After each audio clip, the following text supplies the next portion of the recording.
Servus from Idaho.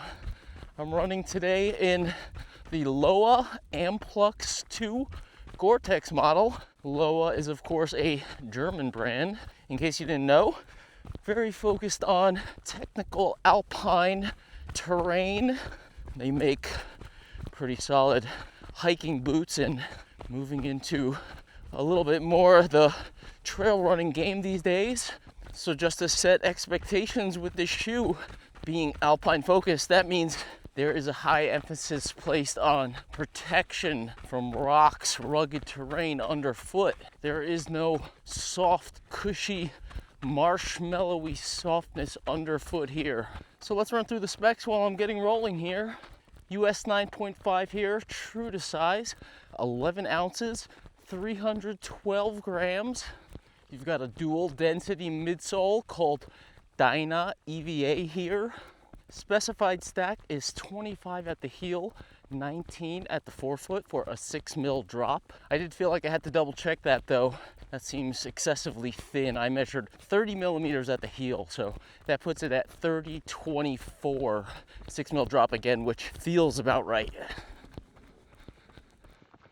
24 under the forefoot is still not a lot though, especially given the firmer EVA, and there is also a carbon reinforced shank in the mix here. It is not a plate though, so when they denote that it's a shank specifically, that tells me that something probably around the midfoot for stability, keep that midfoot from flexing too much, also adding the protection probably under the middle of the foot going through very rocky terrain.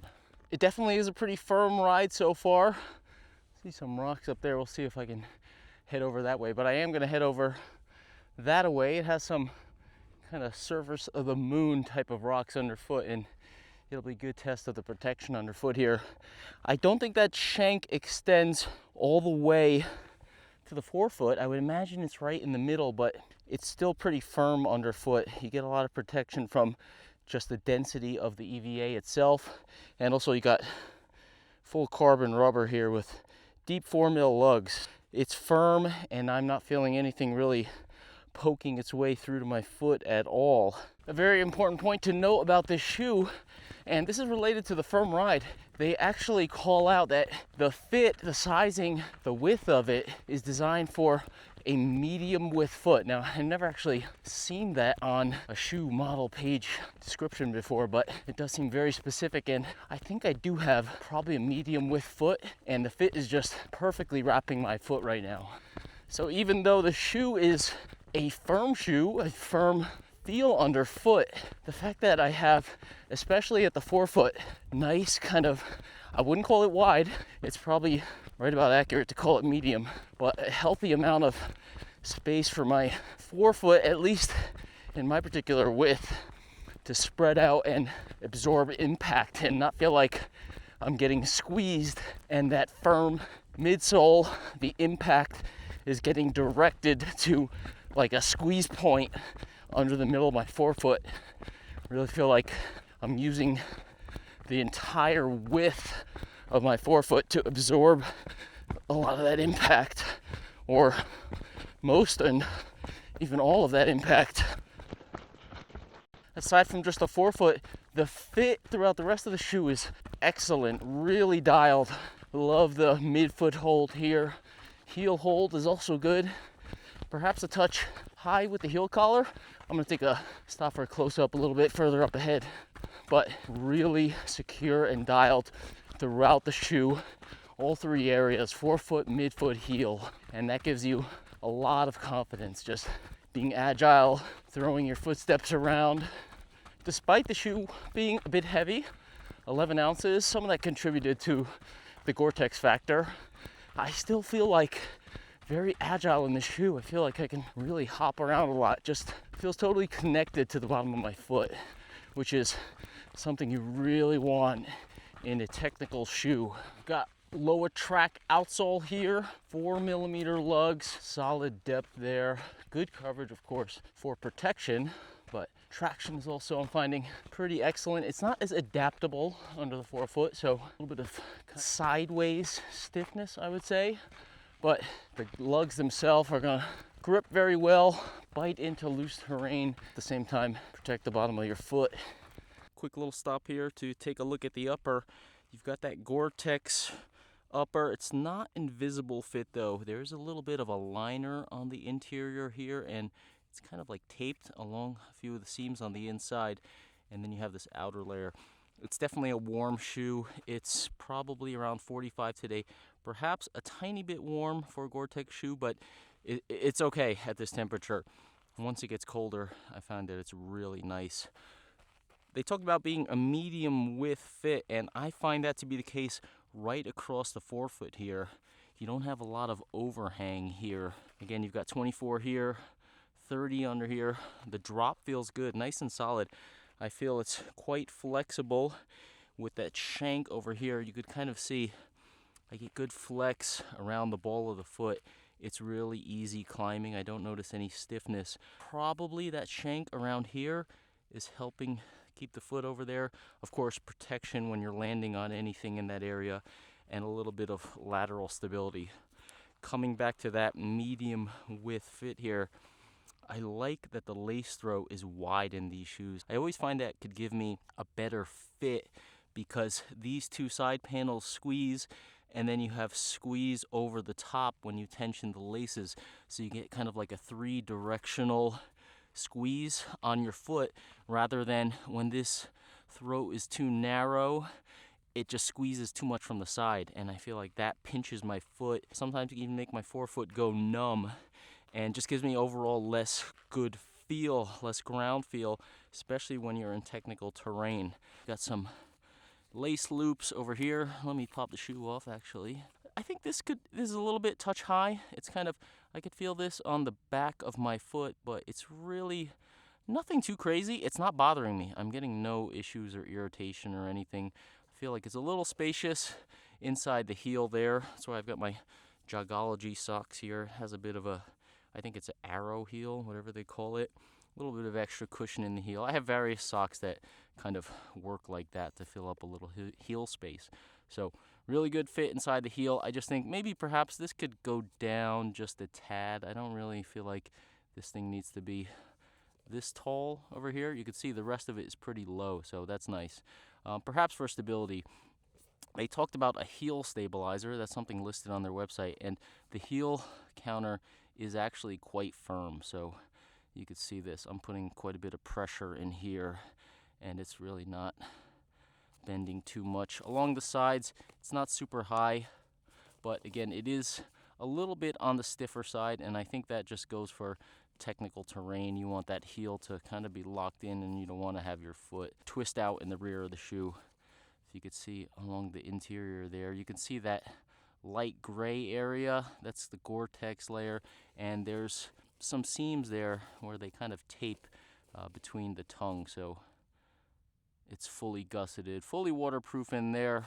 I haven't had the chance, I haven't been out in the rain, I haven't been through streams or anything like that yet, but based on the looks of this, I could tell that it's going to be fully waterproof. Not that I use GORE-TEX shoes particularly for water, but it is nice. I was doing my waist belt review the other day, and I wore this shoe because I knew I was going to be standing around a lot in my wet grass in the backyard. So that is one thing. If you just don't want to have that cold water, especially in the fall, winter time of year, get through to your foot, that's when GORE-TEX shoes are great. Hope you can see this here, just how the forefoot looks. Borderline wide. Again, I could pull this tighter if I like. You could see how it would give me good tension in different areas that I want. So with the firmer midsole, the firmer foam, it allows my foot to really spread out and help absorb the impact, which by design the midsole is not doing. Also, first test run today in the Nathan Pinnacle Pro 6-liter vest here. Got the hydration bladder rigged up. Comes with two 20-ounce soft flasks with straws. I haven't tried that out yet. I have tried the bottles in something else though, and they are pretty cool. I'll talk about that later.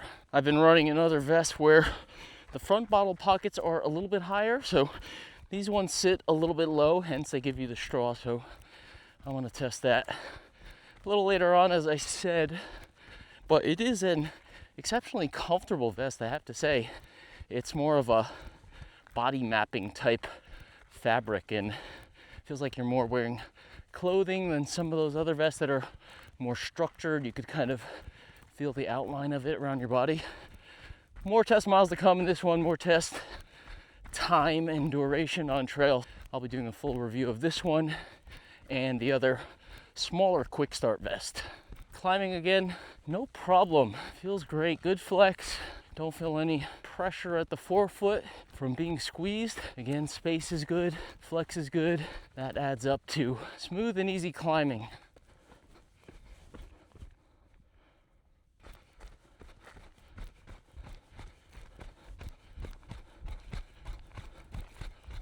Running downhill in these, you definitely have to be ready for the firmness. You don't have, like, I would say, some of those bigger max stack shoes that I have been reviewing. You don't have that big cushioned heel crash pad to smash into on the way down. You're more or less wanting to keep your ground strikes pretty balanced. So that means forward leaning, not just sitting back mashing the heel. You want to be more balanced so you can disperse that impact throughout the rest of your foot and up through the rest of your body. You want to use your entire body running downhill, not just your heels. But just like going uphill, that forefoot width heading downhill is a positive factor. You can also spread out the foot. The forefoot can absorb impact more easily when you have proper width up there. Same thing as going uphill. Uphill, it's more of a pressure squeeze when you're pushing that power into the forefoot as you're going through your uphill climbing stride.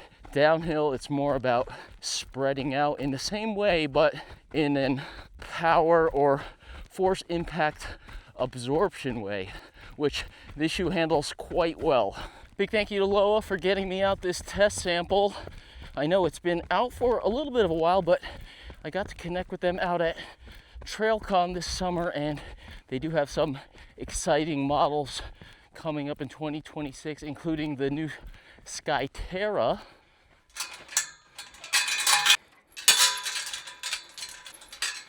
So me having a little bit of a go with this model here is kind of a bit of a preview.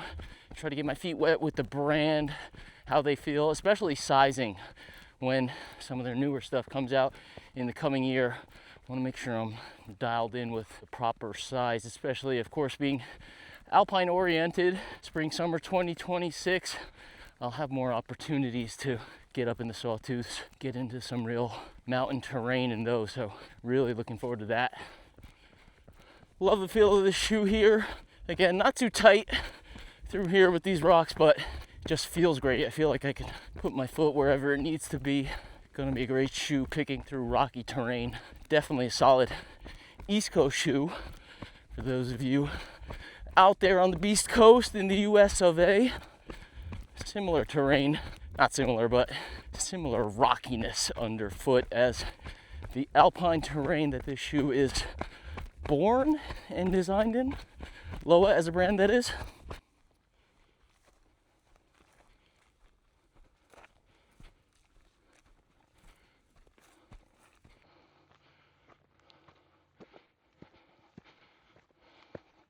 There may be a handful of rocks up here. Let's see.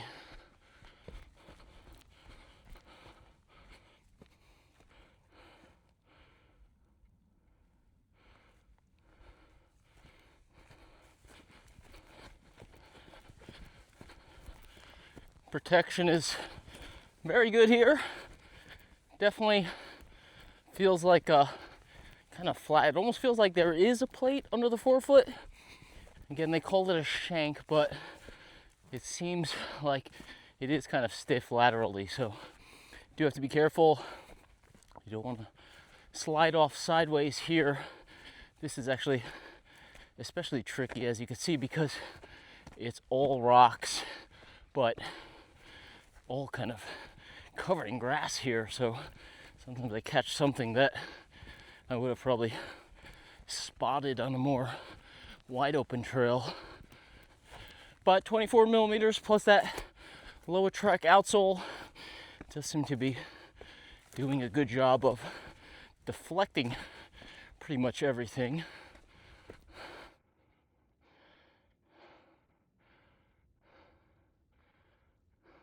So what I'm saying here in terms of underfoot feel and protection in rocks like this is it still feels kind of laterally like you're not getting a super amazing contour and wrap around everything. It feels like you could kind of tip a little, but it is definitely protective. So if I'm like landing on stuff like this, pretty much more or less anywhere underfoot, that's not really getting into my foot at all. It's really absorbing that. So protection in that regard, in terms of impact, really stepping on sharp stuff. Again, in my previous close-up, I talked about how nice this is being wide. You still kind of have to be careful a little bit where you're putting your foot. If you step on something kind of at this angle and it's pretty hard and you have no support or, more importantly, awareness of it, if you're aware of it, you can be ready to roll over it or lighten the pressure that you put on that ground strike. The times when you roll your ankle and stuff like that is when you're caught unaware.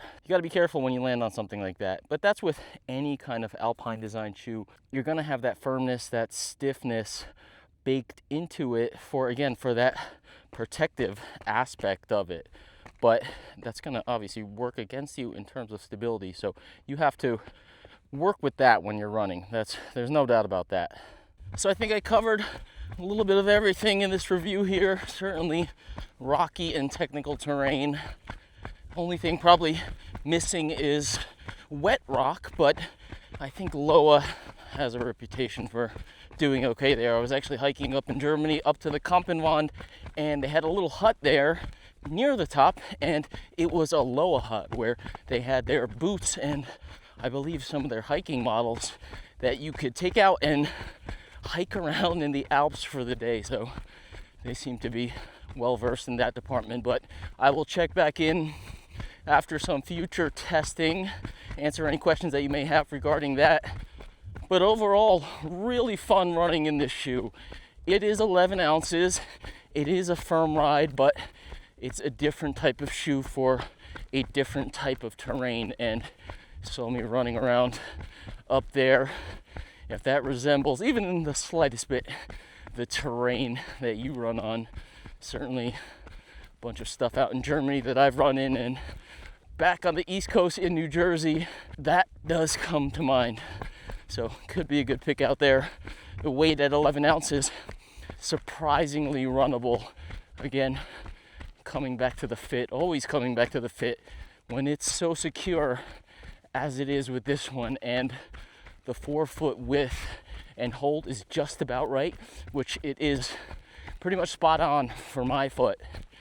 It goes a long way. It can make a shoe feel lighter, can make a shoe feel more agile, and that's certainly the case here with the Amplux 2. If I had the non-GORE-TEX model, I would love to check out how the weight on that one feels. Also, maybe some added flexibility in the upper, but they do have the Skyterra coming out again in the spring with, I think, a more advanced, super critical, more of a running type of foam. So that is something to look out for, and something which I will be checking out at TRE, where I'm at right now as you're watching this. Stay tuned to Humble Running throughout the week and going forward as I sift through all the cool stuff I get to check out, test, and hopefully bring some stuff home to review in the very near future. So of course, subscribe here on YouTube. I'll be posting some updates. Follow on Instagram, of course. Very quick snapshots of things that I see. And the newsletter, of course. Probably do some synopsis and things like that over there. But don't tune out from this one just yet.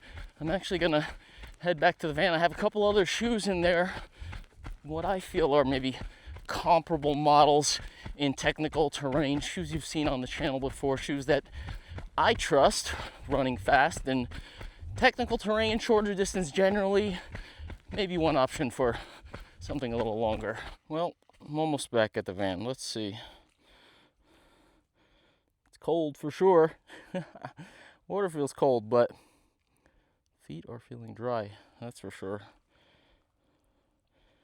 I don't want to soak my stride pod though, although You can submerge that one pretty good, no problem.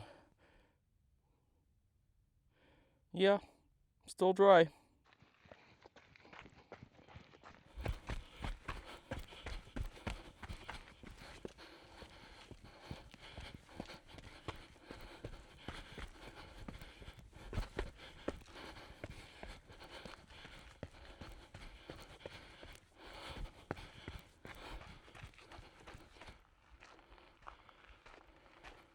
Horned owl. Nice little perch up there.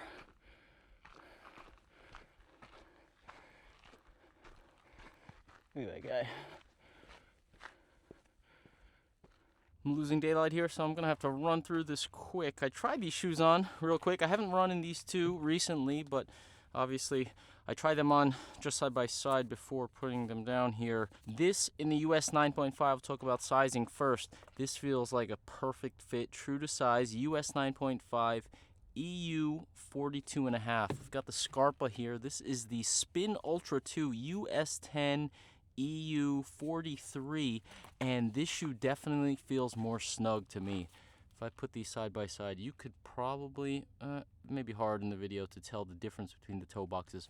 It's wider here with the LOWA, and it doesn't taper as soon towards the front of the toe box as it does with the Scarpa. This one really kind of narrows pretty quickly over here, and I actually find this shoe in a US 10 half size up, also in Euro, to be a little bit tighter squeeze than this one in the US 9.5, and that's just really due to the forefoot shape.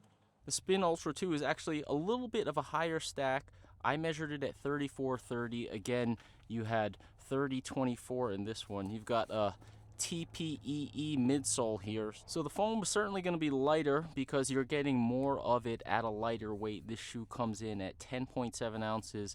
Again, I've got 11 ounces here, but it is a GORE-TEX shoe. So I would say if I had this in the non-GORE-TEX, you'd probably have about equal weight, probably in the range of this one, around 10.7 ounces. I'm not certain on that though. Vibra Mega Grip here. LOWA track on this one. Very similar kind of outsole patterns, very similar performance. Talk about the flex here. They're similar kind of setups, whereas it's pretty stiff around the middle of the shoe and the rear, and you're really allowing the ball of the foot to do the work and have this section be more or less stiff for protection and stability in that kind of rocky terrain. Take a look at the LOWA here.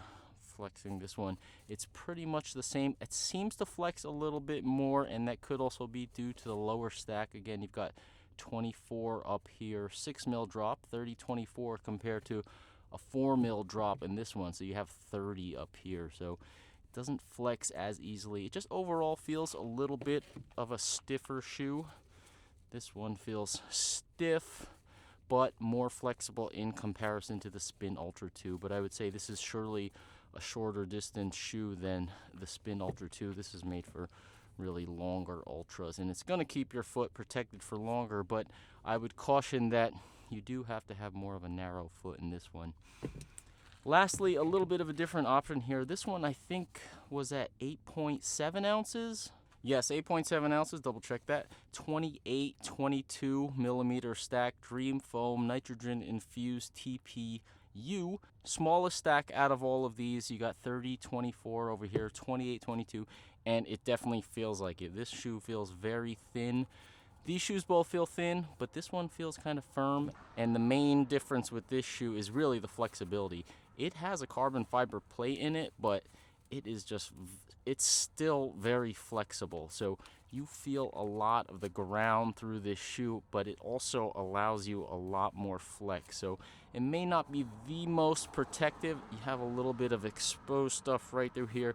This may get chewed up if you go through some crazy rocky terrain like I did earlier. My Vective Pro 3s did get chewed up at Beaverhead. If you got more protection in both of these shoes, these are obviously Euro Alpine design, so they're not going to leave too much exposed here. I would say this is your short distance kind of shoe, short to mid distance kind of shoe. Very agile, very protective Alpine terrain. This one, similar terrain, but perhaps for longer distances. Caveat, smaller toe box. This one, forgot to mention, I have this in a US 10. I raced this out at Heaven's Gate. I love it. I think it's good for short, maybe mid distances, but you have to be ready for your feet to feel some stuff because it's thin like this shoe, but not as protective with that flexibility. Even you can see something I talked about the Amplux 2 not really having when you're on those rocks. I could kind of push it a little, but when I'm standing on the rocks like this, it's kind of stiff laterally, and that is more protective. This shoe is just really, really flexy. Like, stuff will really get through to your foot in this one, so you have to be careful with your foot placements. But it's an 8.7 ounce shoe, whereas this is 11 ounces, so I would say it's a quicker shoe. I love the fit of this one. I think this one has the best fit. It's a 10. It feels bigger than these shoes put together, so this one feels the biggest in terms of sizing at a 10. This one feels just right at a 9.5. I wouldn't go up to a 10 in this one, and this feels like barely okay in US 10, a little bit snug. Heel hold is probably the best in the Sky 2 here. It's probably just due to the flexibility. See how the heel, you know, there's more allowance for the heel to go up here, so there's less pulling when you're driving into the ground, trying to pull your heel up out of the heel cup. This one kind of goes with your heel a little bit more. So thank you for tuning in once again. Something a little bit different today for those of you that are really out there in alpine terrain, perhaps watching from the East Coast or Europe or even the UK. LOWA seems to have a handle on protecting your foot and giving you a nice solid foot in agile terrain. I'm looking forward to testing their models in 2026. So like and subscribe, all that good stuff, and you will see more LOWA models coming to Humble Running in the future.